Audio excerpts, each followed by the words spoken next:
Hello and welcome to your 10 Minutes of Eve. My name is Casuality, and if you like this format, please remember to leave a like and subscribe and make use of the comment section below the video. Last time we talked about standing, and today we will put this to use and look what we can do with that standing. As I mentioned in the last episode, standing, between other advantages, gives you access to mission agents of a certain level. And this will be the focus of today, mission running. As you can see, in the agents folder on any NPC stations, you will see mission agents available to you, and at the first glance you can already see that there are different types of agents. For example, here we have an R&D agent, which will allow you to generate research points which you can convert into data cores, but this is something not really viable for an alpha clone. And here we have distribution, a distribution agent, which will give you cargo missions, which will ask you to carry around things for him. There are two more types of agents and therefore two more types of missions. You can see here in the agent finder, maybe best of all, here you can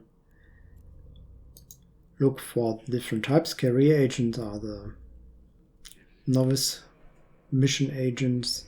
Then you have mining, distribution, storyline, epic arc, and security. Security agents are those who give you fighting missions. Mining is quite obvious. You will mine ore, but only mission-specific ore. You cannot use for anything else. Distribution and R&D we just covered. Carrier agents I've mentioned before. Factional warfare is something special in the PvP area. Storyline includes Cosmos agents, which are also a very special type of agent, and epic arc is the same, but at least you can use this one to locate the agents which could start an epic arc.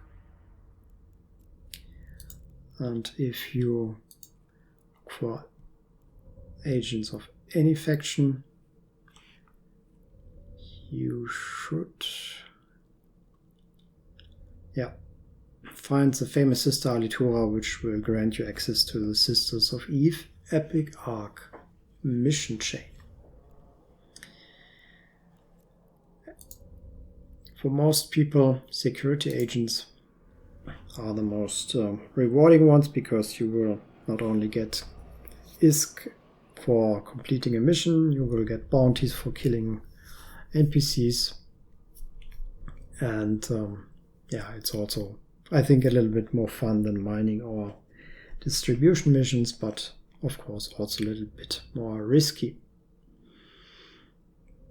However, ISK rewards are only half of the reason why you may want to do missions. The other part is loyalty points. For each successful mission you will get loyalty points of the respective corporation, which you can then, if you have collected enough, turn in for specific rewards.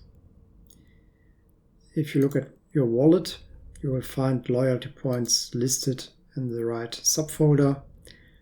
The amount of loyalty points you have gathered for a specific corporation, and also mentioning of the nearest station with the loyalty point store, which is this little icon here, but I don't have loyalty points for Lie-Die Corporation. And of course you can right click and set destination to the nearest station where you can spend your loyalty points. As always with Eve, more difficult missions grant you more loyalty points, and higher level agents will grant you those higher level missions and therefore the best rewards. For single player, the most lucrative missions usually are or should be level 4 security missions, which this character with his faction standing of 6 at Caldera State can easily access for all corporations belonging to the Caldera State.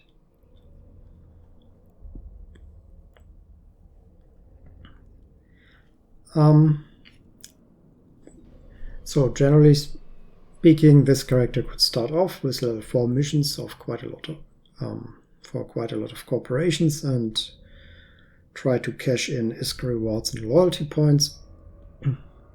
But you may also want to be clever about which corporation you do missions for and gain loyalty points from, because not all of them are equally good, and not all factions or not all corporations have R&D agents, which are a source of passive income.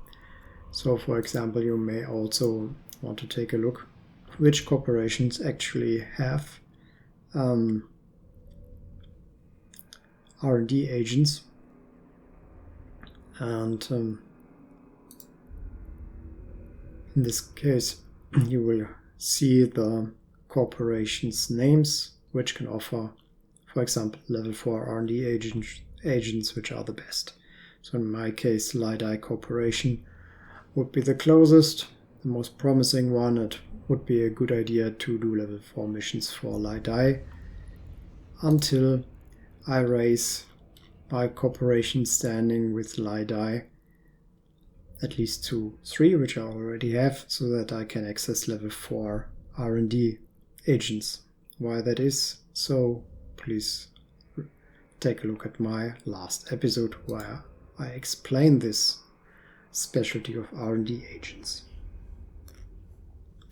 Other than that, for example, the Servant Sisters of Eve are also a very interesting corporation.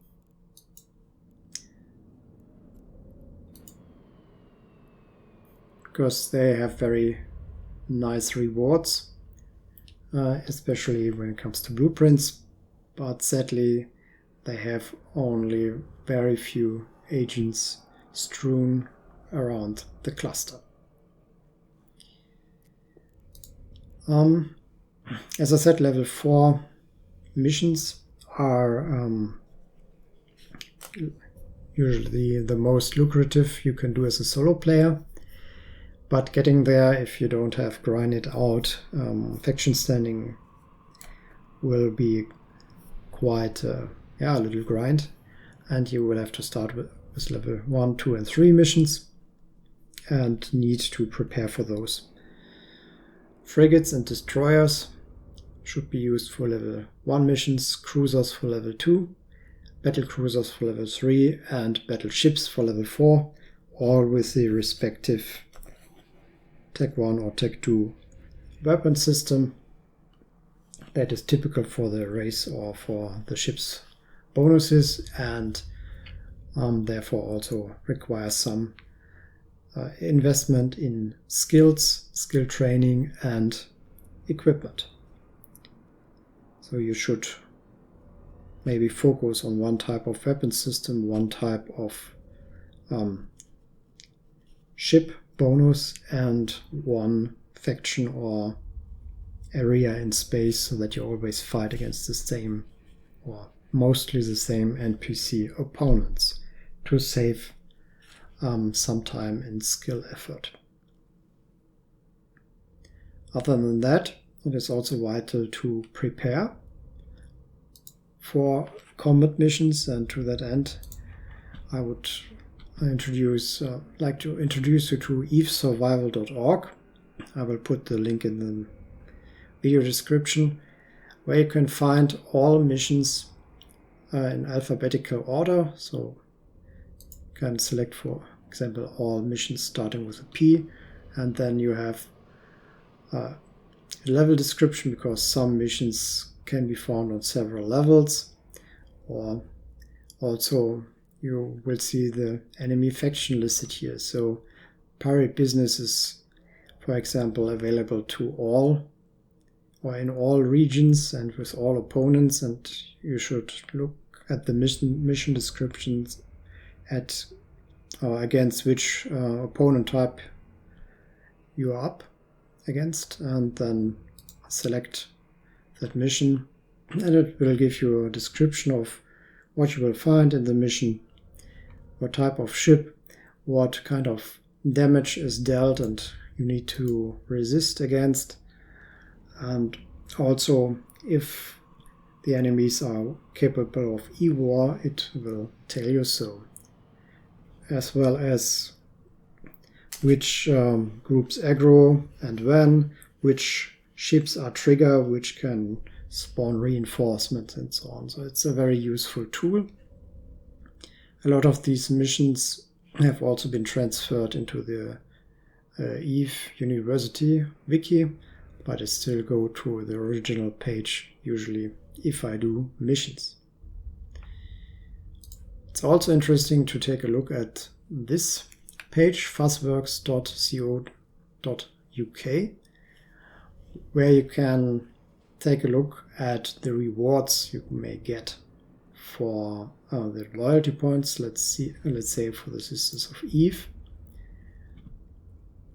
They don't sell too much, but here you can roughly see how much ISK you will get for each loyalty point you spend. And this, for example, is including some implants, scanner probes, combat scanner probes, all the good stuff. And let's take a look at more entries. And also the blueprints of the Asteros, Strathios, and Nestor, which are also extremely valuable and grant you access to the respective ships. Loyalty points and how to make use of them is maybe enough topic for a separate episode, but this should give you a general idea of what you can do with loyalty points and how to find an overview for all the rewards. Well, other than that, mission running is trial and error a little bit, getting to know your ship, getting to know your opponents, your weapon systems, your support modules, and then reaping the rewards. And this already is the end of today's episode. I would be happy to see you again next time.